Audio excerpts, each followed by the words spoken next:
good reminder as well. So this session is sponsored by the New Professionals group in the Information Literacy group, and thank you very much to Beth and Morgan, who's been doing amazing with all the promotion.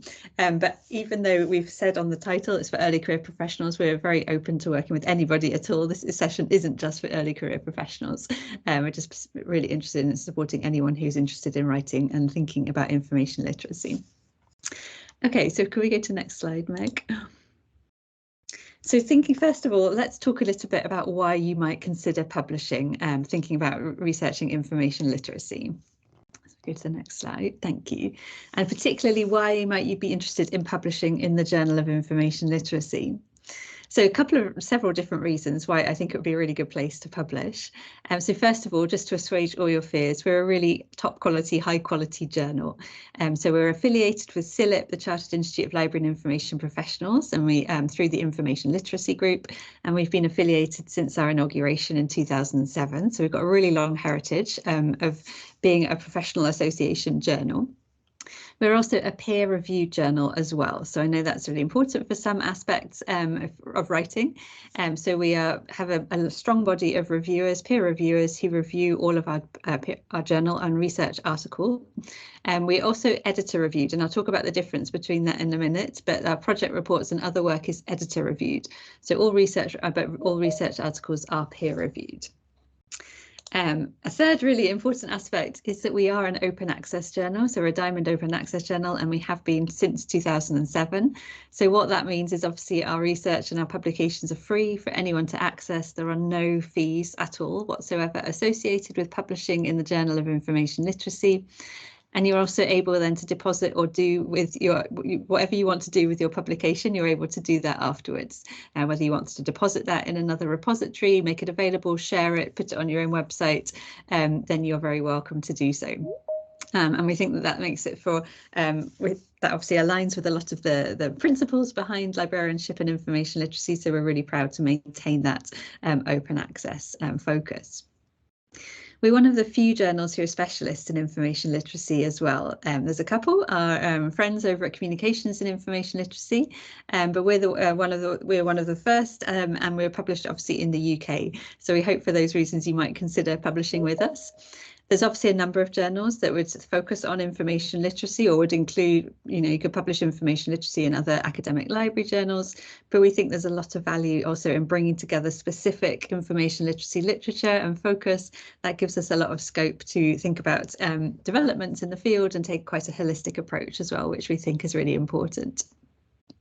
And lastly, obviously, really got a really high visibility. I don't have the latest statistics to hand because we've just changed platforms, but we're getting really broad visibility over the world. Downloads come from every corner of the globe, and authors noticed that they get a lot of high statistics, lots of citing as well, a number of very high cited papers.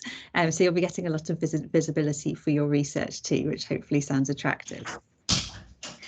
Another really important aspect of why we think that it's really important to publish in the Journal of Information Literacy is that we're super supportive, and we kind of pride ourselves on being really supportive, particularly for new authors, but generally for everybody.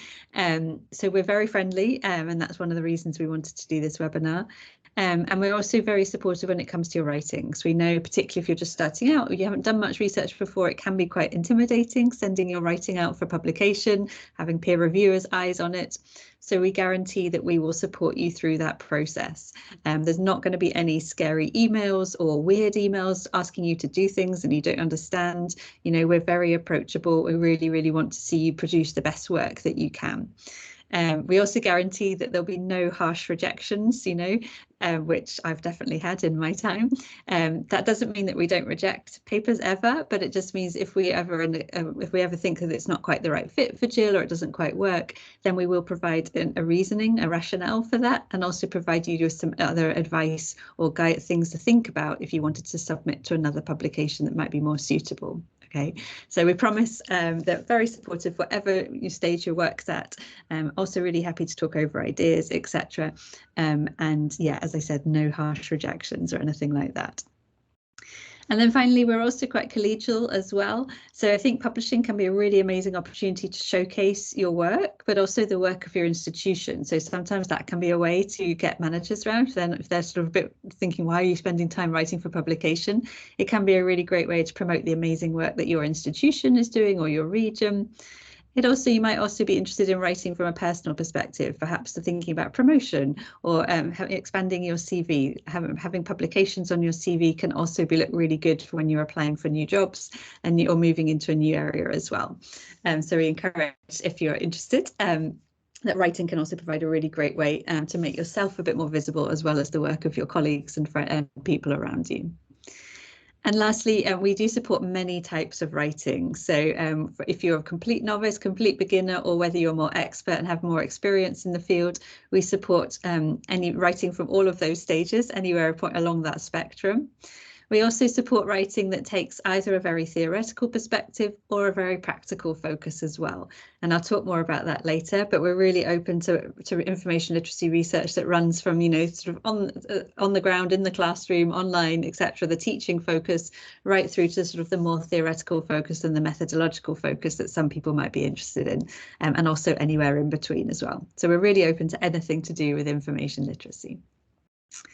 All right, so let's go to the next slide.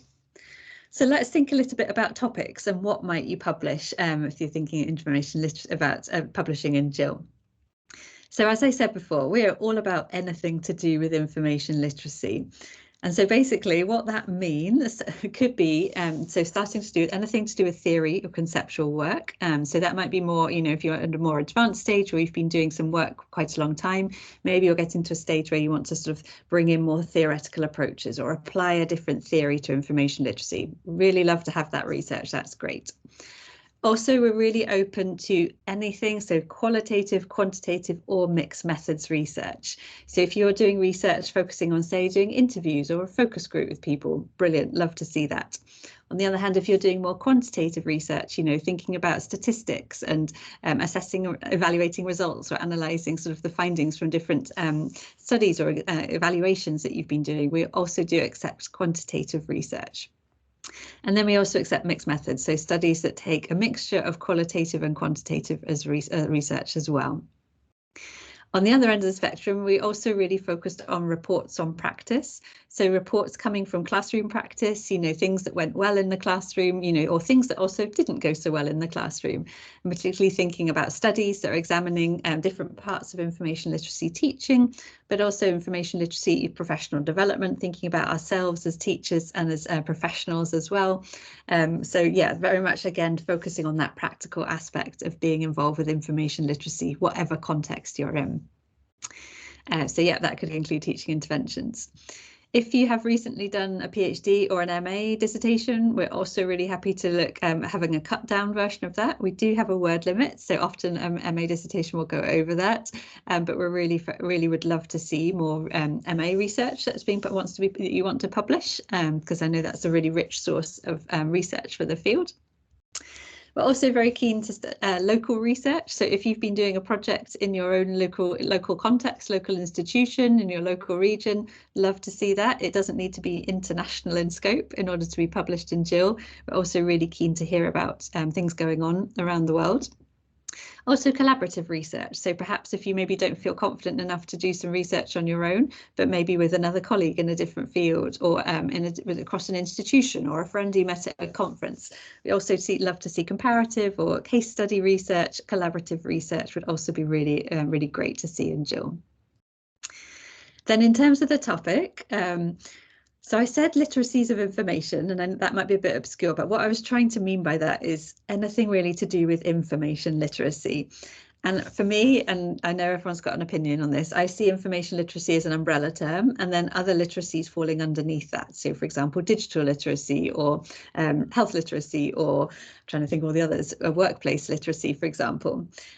We are really happy if you want to publish on digital or health or any other type of literacy out there. But there needs to be a connection back to information literacy. You need to tell us how this project fits within an information literacy framework. And we're really open to what that looks like. That's completely fine.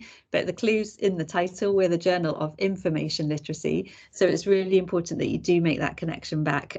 Otherwise, we're going to be sending it straight back, asking you to do that. So to save yourself a step, feel free to talk about any of the related literacies to information literacy, but as long as you make that connection really clear at some point in the paper. In terms of context, we are super open to any context you can think of. So information literacy or related research within workplaces, everyday settings, health contexts, school libraries, academic libraries, corporate settings, you name it, we're really open to it. In terms of context isn't a problem. We're really keen to encourage research in any of those areas.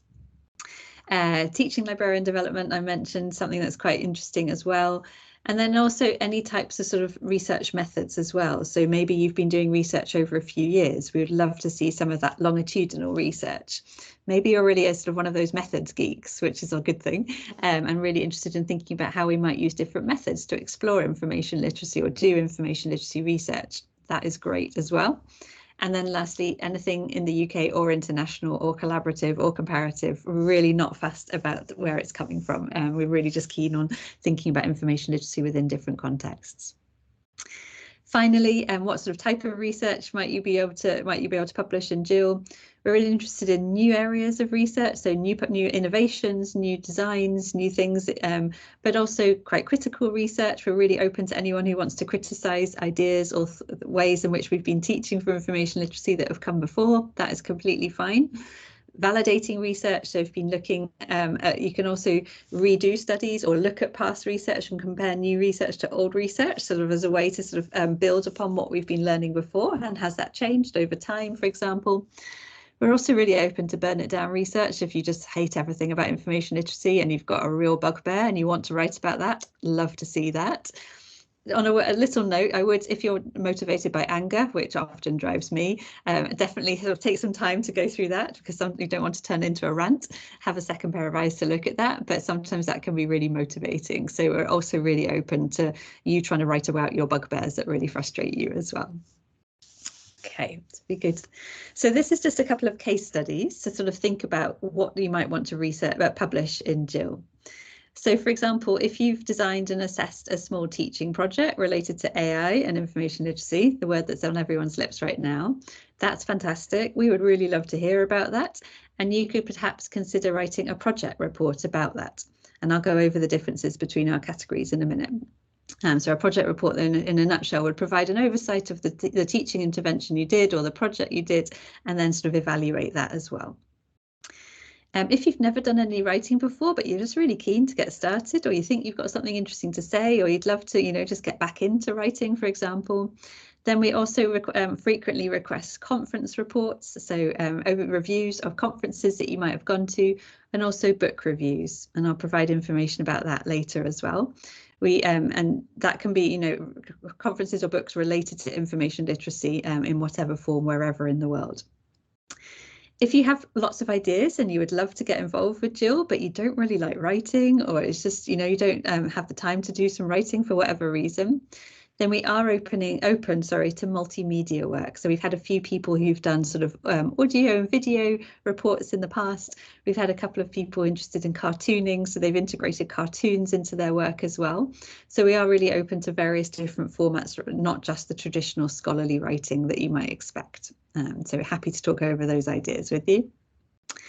And finally, if you have carried out more extensive research, say, for example, into a new information literacy research method, then we'd really love it if you would consider submitting a research paper, which might go into these questions in a bit more detail, sort of a bit more traditional with a literature review, and thinking about the impact and the limitations of your study.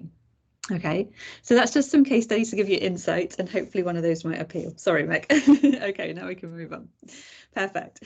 So let's talk a little bit about the structure. So I mentioned before a few different sort of categories of papers that we accept in JIL. So I'll just sort of go over those in a bit more detail. So the first category that we normally accept is a research article, and this is our longest and more sort of formal publication, I would say, that we have as one of our categories. Tends to be up to 8,000 words, excluding references. So this is when those cut down MA dissertations work really well, but also maybe longer pieces of research that you might have been working on. There isn't a set structure, but oftentimes these papers follow the ILMRAD structure, which, if you're not sure about that, stands for starting with an introduction, sort of presenting your research questions and the focus of the paper. Then I'm moving on to a literature review where you might provide an overview of various relevant literature in related to your topic.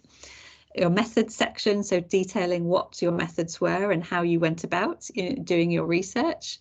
Then presenting an overview of your findings, your results, some analysis related to that, and then finally discussion when you might compare those results back to previous literature. Your work doesn't have to follow that example, and we have had plenty of research articles that haven't followed that structure, but that's just one structure you could adopt if you're thinking about doing a research article. If you're thinking about a research article, we are really clear, as I said before, you need to connect it to prior information literacy research and practice. So again, making that connection to how this is connected to information literacy, how you understand information literacy, but also bringing in like previous literature in the related to information literacy as well in the literature review. So that's really important for us. As I said, we're the Journal of Information Literacy, so we want to know how your work fits into that body of information literacy, quite broadly defined. A research paper would always have very clear research questions as well, so an overarching or multiple research questions that are driving the paper. And they'd also have quite an extensive methods section as well. And within the methods, we'd expect an overview of how you collected or generated data, how you analyze that data, and the limitations of your study as well, alongside, relevant information about recruitment and ethics, etc. If you, as I said before, we're open to qualitative, quantitative or mixed research methods. But if you are using statistics, so more quantitative research, we'd ask that you do make a clear connection to what the significance of these statistics are to information literacy.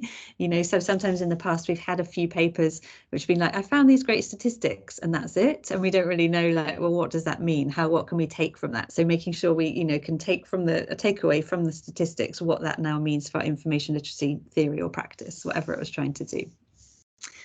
And then lastly, we'd normally expect an overview of ethics or institutional review board, depending on your country. So providing details of how or when your study went through that process, or if your study didn't go through that process for whatever reason, just having a statement to that effect as well. Okay, so more traditional, but really a great way if you've done a bit more of an extensive information literacy research project. Thanks, Meg. Let's go to the next one.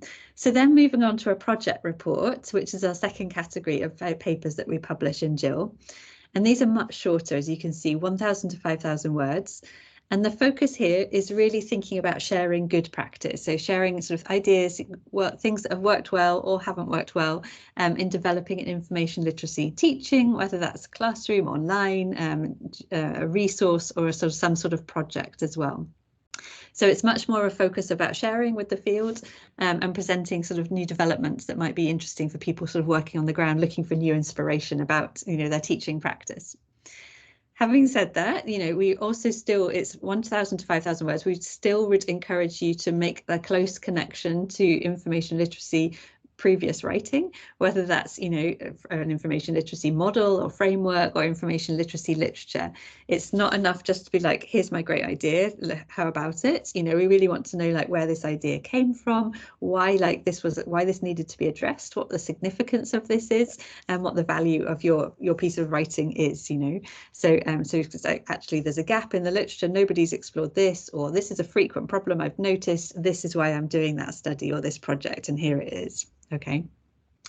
And similarly, we want to know like why this is of value to the field, why this is significant, what gap does it fill, what do we now know, how does this help us move forward in our teaching or whatever it is. So that's also really important.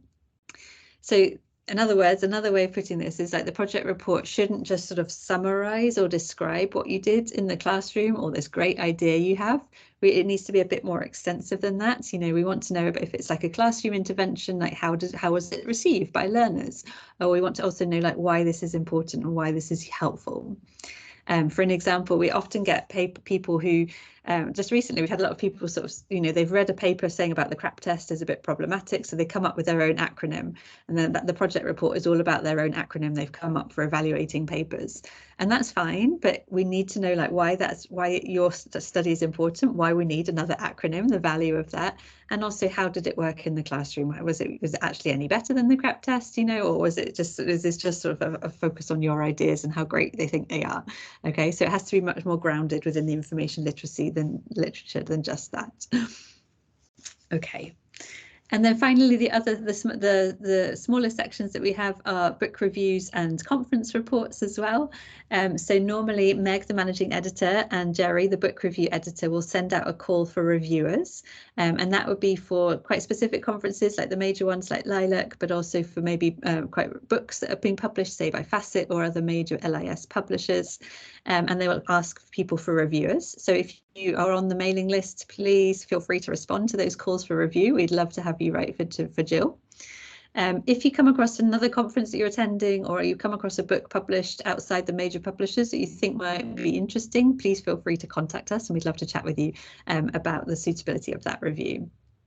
They're a lot shorter, they're about 1,000 words, and things you can focus on include like what you found engaging or helpful or inspiring about either the book or the conference, or also maybe some critique or challenging areas that you noticed, perhaps related to the readability, etc. Okay.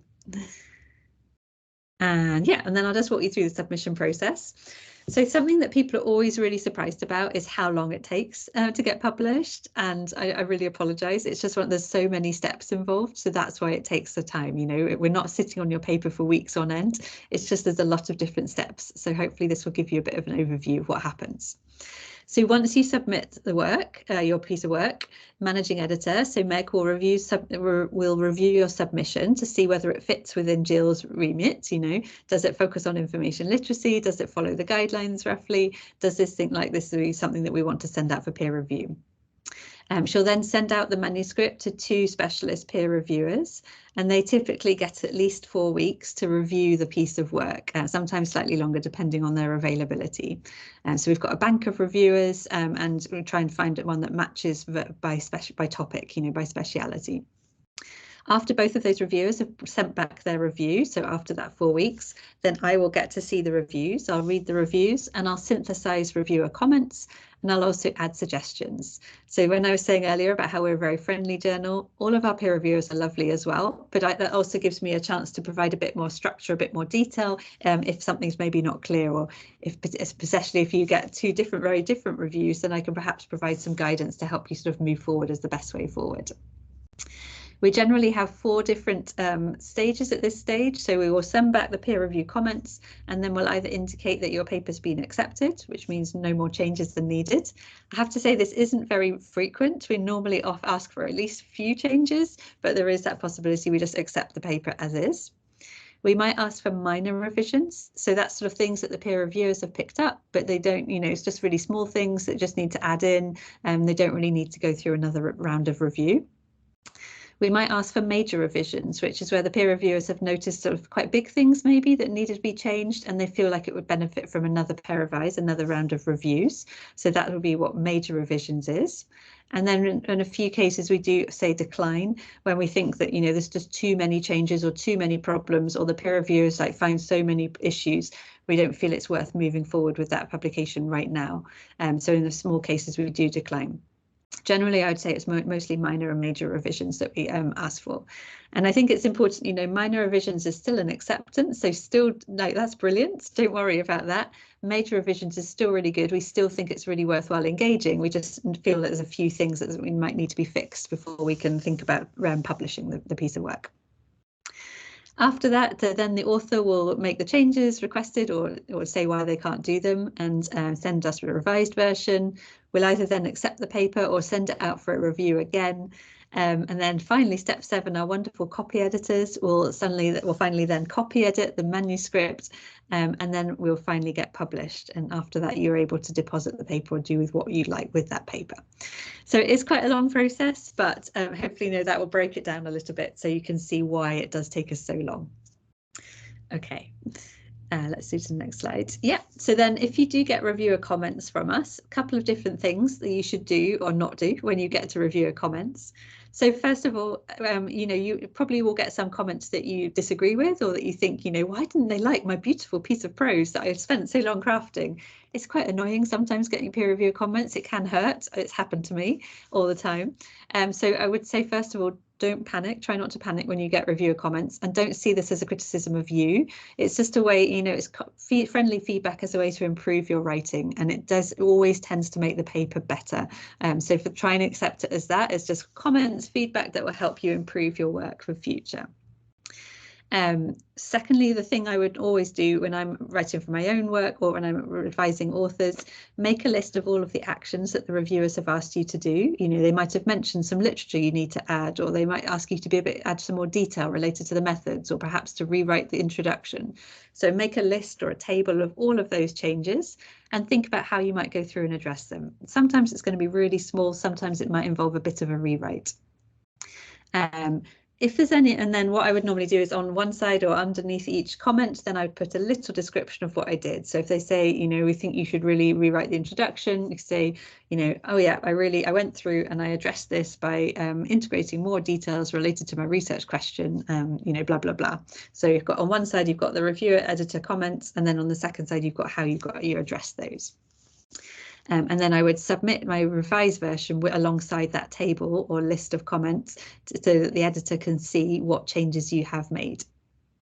There might be some comments that you completely disagree with. The peer reviewer might have just misunderstood, or didn't quite get what you were trying to do, or it sort of helped you to identify what you don't want to do in the paper. That is completely fine. You do not have to agree with every comment that the peer reviewers put. If you feel like you don't want to make a change or you can't make a change, just put that in your table, like thank you to the peer reviewers for their suggestions, but I feel like I don't want to implement that here, or I can't implement that because blah, blah, blah. It's completely fine to say no, just provide a bit of that explanation to help us understand why. And then hopefully after that, then we'll be able to accept the paper. But there are sometimes we have to go back for a second or third round of reviews. So sometimes because when you've made changes, then that impacts other things, or sometimes the reviewers understand something differently now, and then that impacts how they see some of the other parts of the paper. So that's not a problem at all. We will, as long as it takes, we can go through reviews or revisions as long as we're making progress and we still think it's useful for publication. Okay. Let's move on. So that's hopefully just an overview of the process, and I will now pass you over to Meg for tips for the writing. Okay, brilliant, Alison. Thank you so much. Okay, hi everyone. So Alison just gave a wonderful overview of the journal itself, our approach, the types of publications that you might think about submitting, and to encourage you to really do that. So I'm going to offer some tips now so that maybe you can imagine yourself actually going through the process yourself, and just some tips of the sorts of things that we're looking for, again, so you're a little clearer about us as a journal. So if you're thinking about a project, send us a query. We would absolutely love to talk to you about it. So we explicitly say this on the journal's website, but you're always happy to send us a query message to our email address. If you are wondering whether a project you have would be suitable to write about for the journal, or if you have a manuscript written already, whether you think it would be suitable, we can always have that kind of informal conversation. Again, it's about being supportive of you and your projects. And so never hesitate, always feel free to just reach out to us and just ask. Okay. Also, you might think about just chatting with critical friends a little bit. Alison mentioned that in the formal peer review process, you get constructive feedback on your project, but actually just having an informal conversation, either at the beginning or in the middle of your writing project with the friend. Can be extremely helpful for getting a sense of whether the project is viable, whether it will be suitable for the journal. Also, I have found that prospective authors tend to get quite a lot of mileage out of reaching out to experts in the field. So they'll find somebody who has written on their topic. It may be a fellow librarian, it may be somebody in like a library and information studies department somewhere at a university. But honestly, these folks tend to be pretty chuffed about being contacted, and may well be happy to have like a 30-minute discussion with you about your project as well. So you can try reaching out to those folks as well, just to get a sense check about your project. We'd also just really encourage you to read a lot of articles in the LAS literature, get a sense of how they're structured, have a look at a lot of the articles that are actually published in the Journal of Information Literacy. Just get a sense of their structure, the sorts of tone the authors use. Um, and one thing that we would probably super just like to highlight is that in JIL and in most articles that are published in journals, that the study is pretty clear about their contribution. So it doesn't have to be a massive contribution to the field of information literacy. We appreciate that the field moves forward in small steps. So but you need to be addressing a gap somehow or another, even if it's in just a small way.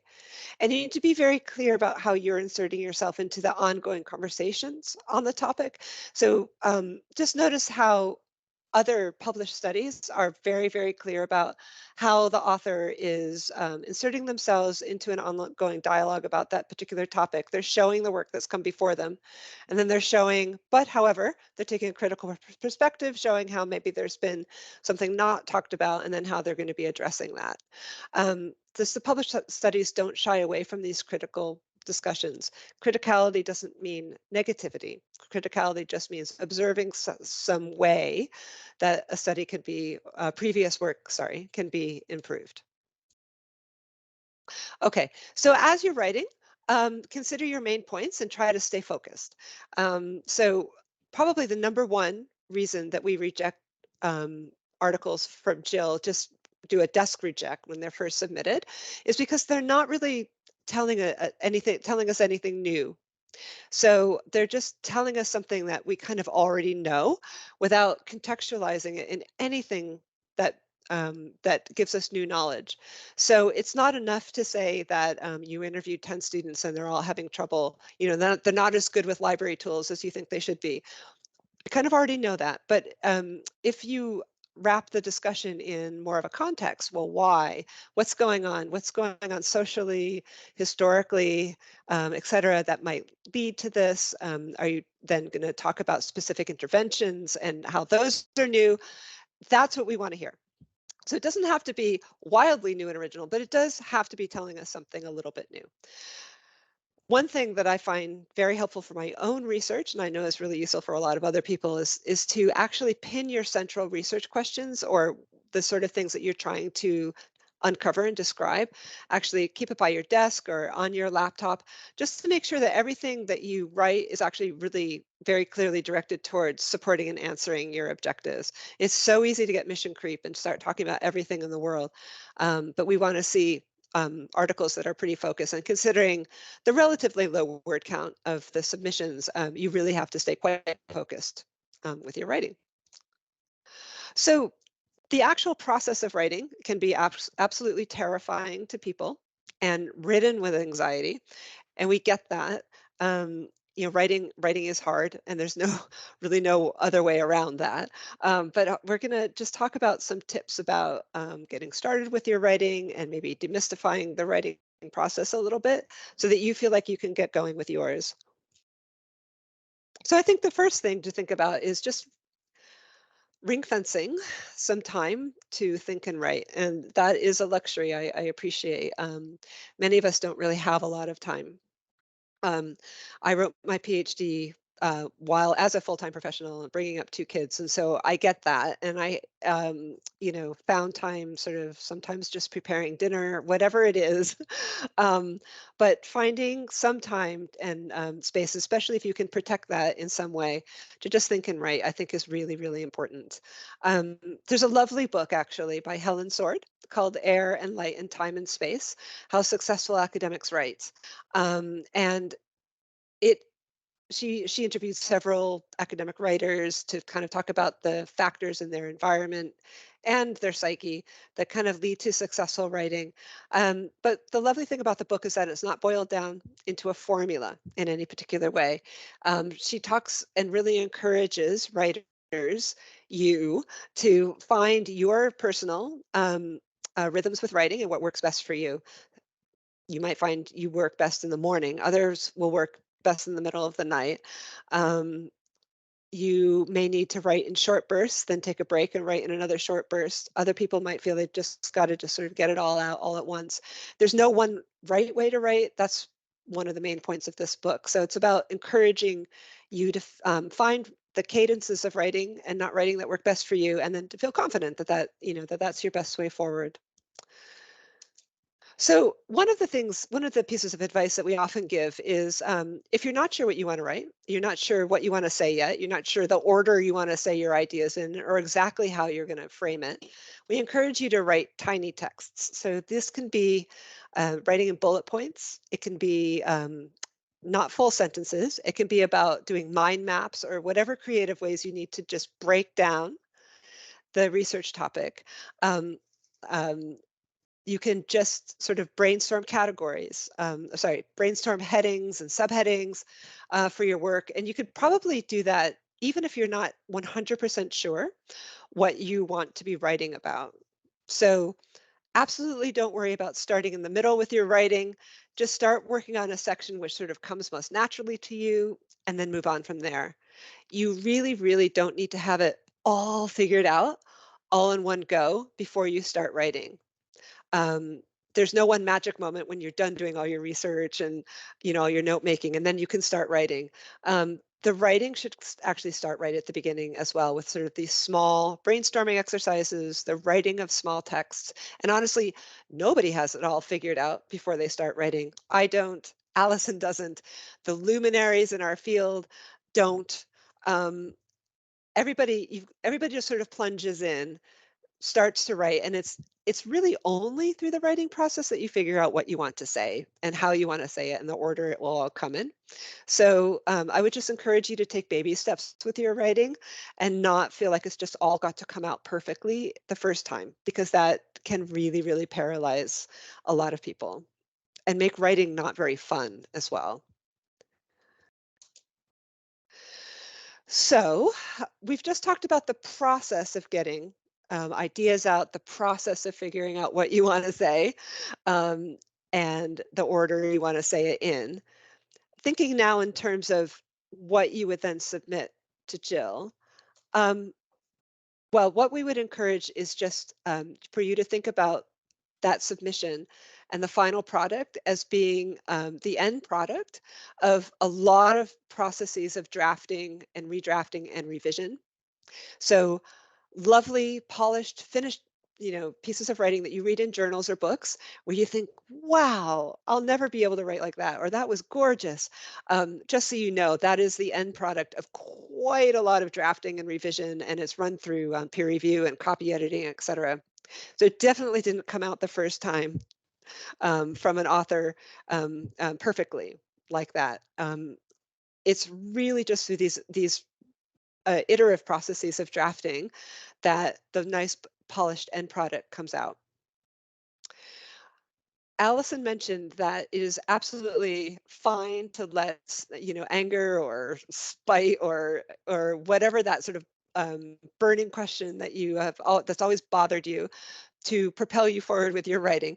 But we would also very much like you to write with humility at the end of the day and not have it be a rant. And so we really encourage the use of things like hedging language. There's lots of information online about what hedging language is, but in a nutshell, it's about not being too overly black and white in terms of the claims that you're making. Just you can say that your data suggests a certain conclusion, and sort of be reflective about limitations in your study and how you might be able to be built on. So that's the sort of thing we'd like to see woven into your work as well. it'd be before you submit, you should find a good proofreader if you can, and it could just be a colleague or a friend, a family member, but just get somebody to read it through first, just to give you a sense check to make sure it all kind of coheres. And we have a pretty comprehensive set of author guidelines on our website. And so you really, really need to get familiar with those. We get an awful lot of submissions from people who clearly haven't read them.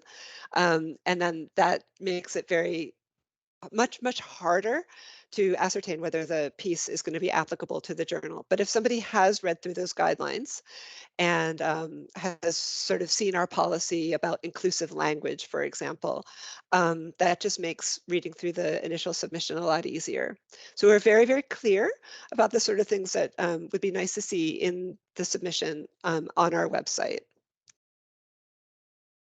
So overall, what we're looking for, and Alison talked a lot about this as well, the articles need to contain some sort of original research or some sort of critical discussion of information literacy as defined at this particular website. And that's actually on this website, there are several definitions to choose from in several different models. But you just have to be extremely clear about how your piece is connected to the notion of information literacy. So again, it's simply not enough to sort of submit a study of how, what library tools people are using or not using. How does that relate to how people use information and their literacy in how they use information, if that makes sense. So these are points that we look for in an article. They sound very highfalutin here, but it's actually just, this is exactly the sort of things that that Alison was touching on before. Particularly if you're submitting a research article, it needs to be grounded in the IL literature, and then your conclusions need to be based on the evidence of the data that you gathered, designed around research questions that are clear, answerable, again, really grounded in the IL literature, and then with a robust research design. If you have any questions about what that means, we'd be very happy to talk to you about that. So manuscripts are desk rejected. Number one reason, not grounded in the IL literature, not connected to information literacy, and then are sort of like, we did this at our library sort of discussion, but again, not explicitly connected to any previous research about information literacy, of which there is actually getting to be quite a lot out there. Okay, so that actually is the end of my tips. I hope those made sense. And we'd be happy to take some questions at the end. So I'm going to turn this actually back over to Alison, who's going to give some concluding remarks. Thanks, Meg. That was really helpful advice. So I'm just going to wrap up because we want to have some time for questions. So first of all, we really do encourage you to write. I know some of this, might sound quite scary or, something you've never done before, but we really do love to see new voices in the field. We think it's really important that people are able to share their perspectives, opinions and research as well. So Meg's outlined some really brilliant ways to get started. And we encourage you to team up with people in a similar situation as well, because that can also provide some of that peer support that you might need to get going. I think we've highlighted this quite a lot. We are a very supportive journal, and I just want to reiterate that. So really, please, I hope you feel confident to submit your work to us, because you're going to get a really useful, constructive experience here as we can. And then finally, yeah, we're really happy to discuss any research ideas. So if you've got a thought, please just grab us, send us an email. If you come across us in real life or at a conference, we're also happy to talk about ideas then as well. And yeah, we hope that this has inspired you to get going with some writing.